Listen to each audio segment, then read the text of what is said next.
Today we're going to take a break from all of the scent diffusers that I've reviewed recently on the channel. I love smart home tech, but I'm going to review something that I've talked about on the channel before and that I think is super important for anyone who is a student out there or anyone who works remotely, and that is a portable monitor for your laptop or other computing device. This is a portable monitor. It's a 15.6-inch model. I've taken a look at a couple in the past, and I'm always on the look for something maybe a little more well-built, a little sturdier, a little more robust or easier to use, and so we're gonna see if this particular model is that. Now, if you're new here, my name is Jordan. This is the Phage Reviews YouTube channel. If you are a subscriber, welcome back as always, and if you have not been here before, thank you for joining us. We're gonna dive into talking about this, but before we do that and give you a full unboxing and overview of every detail about this product, please make sure that you hit the subscribe button, ring the notification bell if you like this video, and leave a comment on your favorite portable monitor or other remote computing or working essential products. So maybe I can review it in the future and it helps the video get a little more traction. You know how this works. You've been on YouTube before. So on this channel, we like to start with packaging. There's really not much to it here. We've got a full color image of the screen. Don't be deceived. It does not have a white bezel. I kind of got excited when I saw that, but it does not. As far as the packaging, just that image, it says portable monitor on the side, 15.6 inches, 1920 by 1080, HDMI ×1, Type-C ×2. Okay, and that's really all the info we get. So we won't waste much time with the packaging. We'll just bust this open if it ever slides out. It's got that kind of Apple product type box type packaging. Now the first thing on top when you unbox it is this. This is like a foam case for the screen, which is really nice to see. My current portable laptop monitor that I use right now just has like a folding cover, kind of like an iPad, whereas this one you just slip into this case if I can ever get it out of the packaging. This is kind of like one of them foam rubbers, almost feels like a mouse pad, and then you just slip it in there and there's like a little flap to cover it. It feels nice, feels protected. It's not like a hard case, but should keep it from getting scratched or banged up in your backpack. Now, under that is the screen itself, which we're gonna talk about last because I wanna show you other accessories and stuff that's included in the packaging. So if we take off this foam, underneath we have kind of the instruction manual / what's included guide. You're gonna get the monitor, a bag, a wall wart for AC to DC, which we've got right here. I love that companies are including that, speaking of Apple, which does not, okay? And when it comes to these monitors, most of the time you only have to use the power block if you are using the HDMI connection or if the device you're connecting doesn't output enough power. If you're using a laptop, modern laptop with USB-C 3.0, it should power the screen and send data, which is nice. Speaking of that, you're gonna get a USB-C to standard USB connection for powering the laptop, and then you have your USB-C to USB-C for data transmission and powering if your laptop does that. I guess I'll just put this down and kind of just show you what else is in here. You also get this little stand to put on your desk, you know, if you want to adjust the angle. I originally didn't really know why they included this because there's actually one built into the screen itself, but this kind of just gives you more flexibility in what viewing angle you use, okay? And then the last cable in here is going to be a an HDMI to HDMI, and it does not look like it's a mini HDMI, so this uses the full size HDMI cable, so any HDMI cable should work. Okay, so the only one that I'm gonna take out right now is just gonna be our USB-C to USB-C, because that's what we're gonna test it with my computer. So we can put the rest of this off to the side and take a look at the screen itself. So pulling off the protective plastic, the first thing that strikes me about this compared to previous ones that I've looked at is the build quality. This is all metal. It feels really hefty in the hand. It's definitely got more weight than any of the other ones.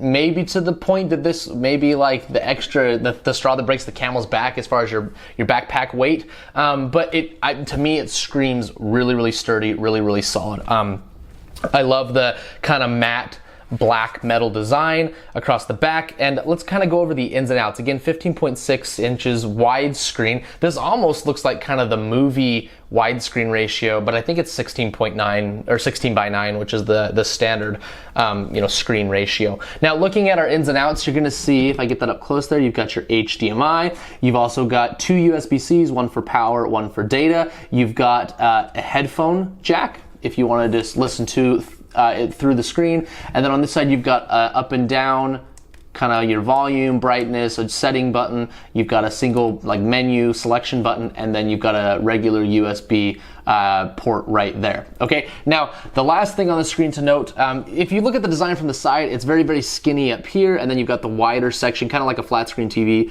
where all your connections are.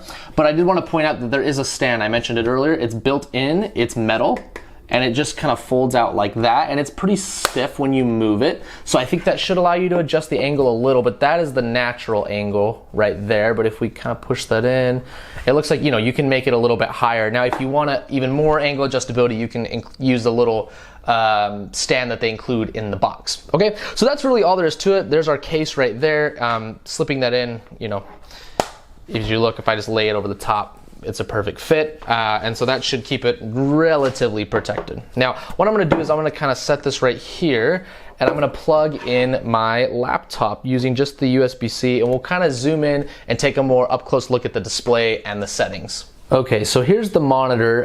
Before I kind of zoom in and show you the settings, I'm just gonna kind of pan across it. I've got the brightness at 100%, and honestly, the display looks really pretty. Disregarding my daughter's beautiful artwork on the whiteboard behind it, you can see that the colors are, I mean, nice and full, at least to my eyes. They match my laptop's display. It looks just as sharp with the 1080p full HD, not 4K, but honestly, I'm going to be using this mostly for working on Word documents, typing emails and stuff like that. And to me, the quality of the image looks fantastic. I'll give you a quick YouTube video to demonstrate. Let me pull something up real quick. So I found a video of some 4K shots of Hawaii. Again, this is not a 4K display, but the videos usually look the best. You can see the colors look fantastic. Looking around from different angles, kind of off to the side, up and down, it looks like the display is pretty uniform no matter where you go. Let me kind of skip ahead a little bit in this video, go to a different portion. And you know, while we're doing this, we can talk about the sound coming from the monitor. I don't know if you'll be able to hear much. Now, you're not gonna get mind-blowing sound from a really super thin, less than an inch display, but the audio quality is honestly pretty decent. It matches my laptop. It's plenty loud. You're not going to show a room full of people, but for a couple classmates watching something in a room, no issue there. And honestly, I'm super happy with the video. So while that's actually playing, I'll just mute the video, and we'll kind of go through some of the settings here. I'm going to zoom down to this corner right here. Okay, and let's kind of use these buttons on the side to navigate. So if I click the small button once, it pulls up the settings right here. Let me just zoom in on that. Beautiful. And we've got a few of our kind of main settings here. You can go through your picture settings, your color settings, your audio settings, other, and then you can select your input right there. So if we go back up here, you've got stuff like brightness, contrast, eco mode. Not sure, you know, why we would need that. It's not. Okay, so this is just kind of your different picture color modes.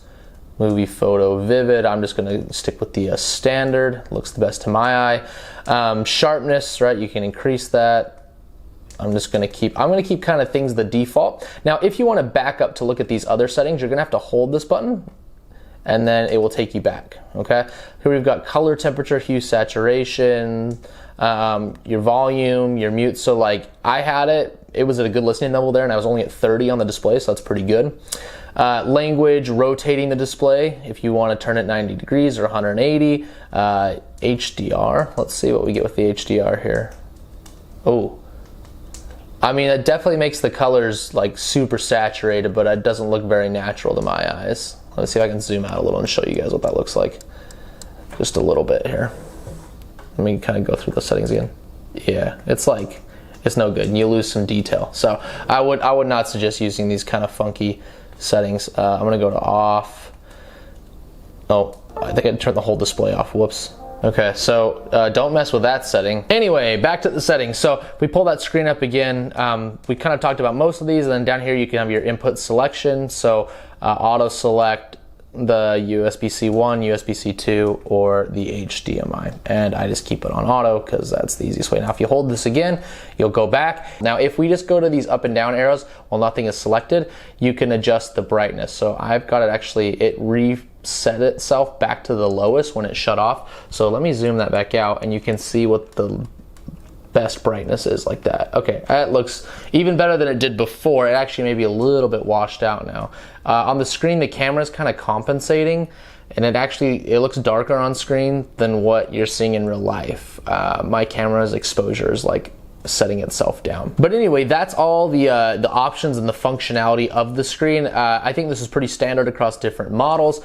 For me, I really am not gonna mess with this. Again, if you're maybe using this to game or watch movies on, you might do that. But for someone that's using this for productivity, the settings, how it comes, look great to me. And really, I'm just looking for a way to extend my display that's portable and cheap. And so there you have it. This is gonna become my new go-to, my mainstay. I'm gonna throw this in my backpack and swap out the one that I've previously been using, just because I like the build quality and the built-in stand on this a lot more than the other one. So if you wanna grab one of these for yourself, it gets a couple thumbs up from me. I'll include a link down in the description in the comments. You can buy through there. Click that link. Doesn't cost you anything, but helps support the channel a little bit, and I would appreciate you for it. And if you're not gonna buy one of these, that's fine, but maybe you can subscribe to the channel, give us a comment, ring the notification bell. All of those things help me continue bringing you product reviews. If there's something that you want to see or a specific productivity hack or tool that you like to use, let me know and I will hopefully include it in an upcoming video. But thank you so much for watching, and I will see you next time.